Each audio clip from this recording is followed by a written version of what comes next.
في قلب جبل مقطم بالقاهرة يتراوى واحد من أكبر وأغرب الأديرة في العالم، دير الأنبا سمعان الخراز.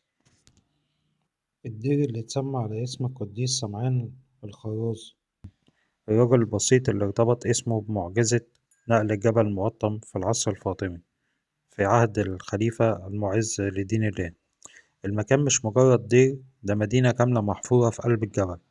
أكبر معالمه هي كنيسة الكهف اللي بتستوعب آلاف المصلين ومنحوتة بالكامل داخل الصخر، وبتجمع بين الفن القبطي والطبيعة في مشهد مهيب يخطف الأنظار.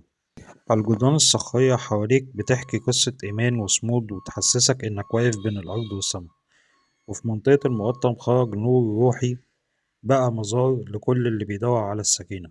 وهنا وسط الجبل نعرف إن الإيمان قادر يحرك الحجر، لأن الحكاية دايما اسمها مصر.